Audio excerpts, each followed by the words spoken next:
जी तो देखें, आज हमारा ये चैप्टर नंबर जो 1 है कंपनीज अकाउंट, इसका पार्ट 2 है डिवेंचर से रिलेटेड। बुक में ये चैप्टर नंबर 4 है, उसमें इसका नाम है जॉइंट स्टॉक कंपनी। तो देखें, पार्ट 2 की डेफिनेशन नंबर 1 पढ़ते हैं। Define debenture. डिबेंचर क्या होता है? उर्दू में इसे कहते हैं तमस्कात या तमस्क, उसकी जमा है तमस्कात।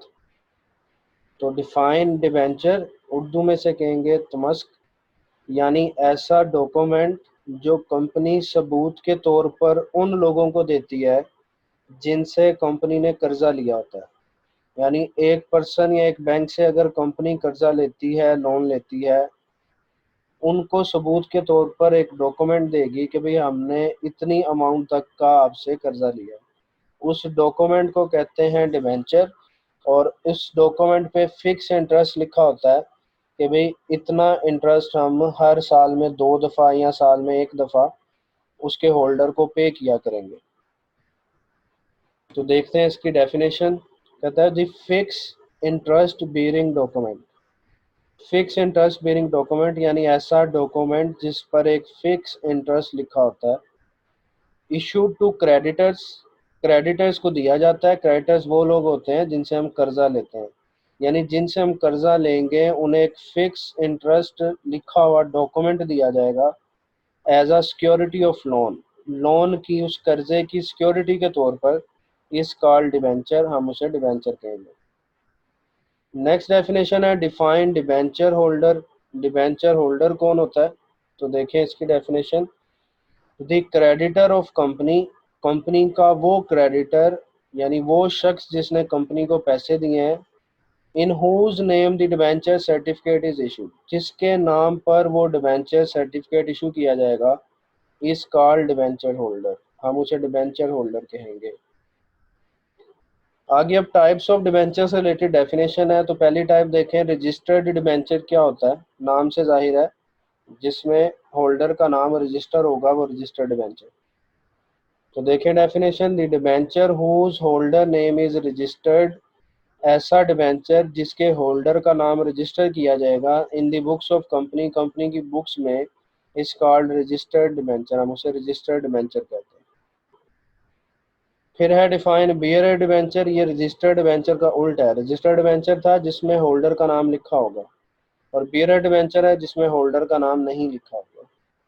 तो देखें definition, the debenture whose holder name is not registered in the books of company.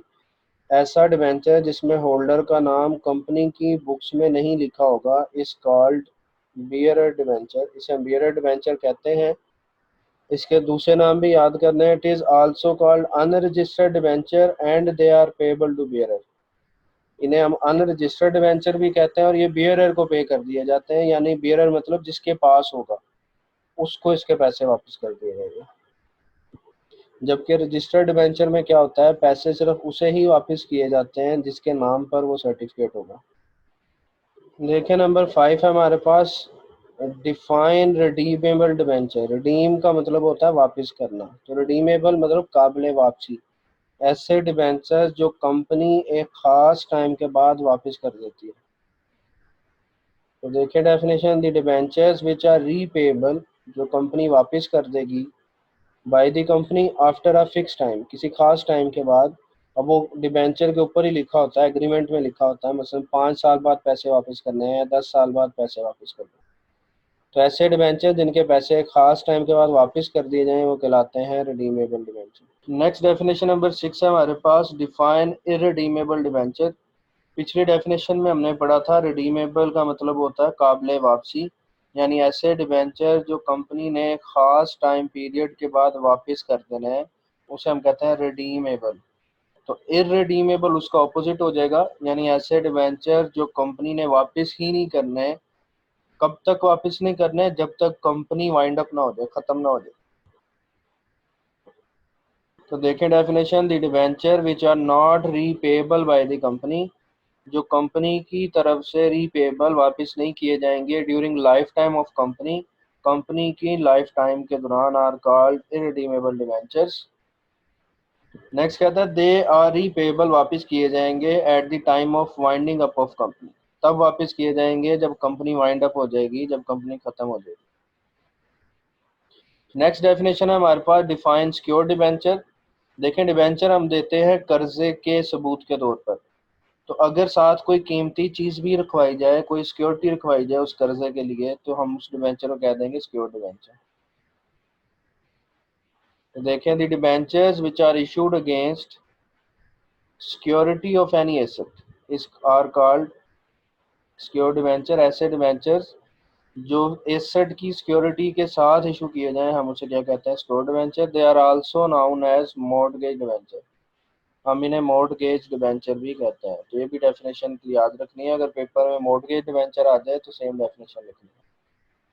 फिर डिफाइन अनसिक्योर्ड डिबेंचर, इसका ऑपोजिट है, कहता है debenture which are not issued against security of any asset are called unsecured debenture. ऐसे debentures जो asset की security के तौर पर इशू ना किए जाएं, they are also known as naked debenture, से नेकेड डिबेंचर भी कहते हैं, ये भी नाम याद रखना है। नेक्स्ट है what is question number 9, what is the nature of debenture for the company, company के लिए डिबेंचर की नेचर क्या होती है। तो देखें they are liabilities of the company, ये कंपनी की लाइबिलिटीज होते हैं। They offer represent long term liability of the company, ये नॉर्मली लॉन्ग टर्म लाइबिलिटी को शो करते हैं, यानी ऐसी लाइबिलिटी जिसका जो टाइम पीरियड ऑफ रीपेमेंट है वो 5 साल या इससे ज़्यादा होता है। यानी जिस तरह terms of issue of share होते हैं कि जो शेयर है वो फेस वैल्यू के मुताबिक भी इशू किया जाता है, यानी जितने का शेयर है उतने का इशू कर दो। सेम उसी तरह डिस्काउंट पे भी इशू किया जाता है, यानी फेस वैल्यू से कम पे इशू करना, और प्रीमियम पे भी इशू किया जाता है, यानी फेस वैल्यू से ज़्यादा पे इशू करना। तो सेम इसी तरह डिबेंचर्स भी इन्हीं 3 टर्म्स पे इशू किए जाते हैं। फ़र्क ये है कि जो डिबेंचर के ये टर्म्स होती हैं, इसमें बस फेस वैल्यू 10 रुपीज़ नहीं होती बल्कि 100 रुपीज़ होती है, यानी जो एक डिबेंचर होता है उसकी फेस वैल्यू 100 होती है। तो देखें terms of issue of debenture, यानी डिबेंचर किस तरह इशू किए जाते हैं। तो याद रखना है कि डिबेंचर की जो फेस वैल्यू है वो एक डिबेंचर की 100 रुपये होती है। तो अगर 100 का ही इशू कर दें तो हम कहेंगे ये इशू एट पार है, अगर 100 रुपये से कम का इशू कर दें तो हम कहेंगे ये इशू एट डिस्काउंट है, और अगर 100 रुपये से ज़्यादा का इशू कर दें तो हम कहेंगे ये इशू एट प्रीमियम है। तो देखें लाइक शेयर्स की तरह debentures can be issued on following terms bye the company, debentures भी इन टर्म्स पर इशू किए जा सकते हैं, एट पार, एट डिस्काउंट और एट प्रीमियम। तो यहाँ पे हमारा ये चैप्टर ख़त्म हो जाता है।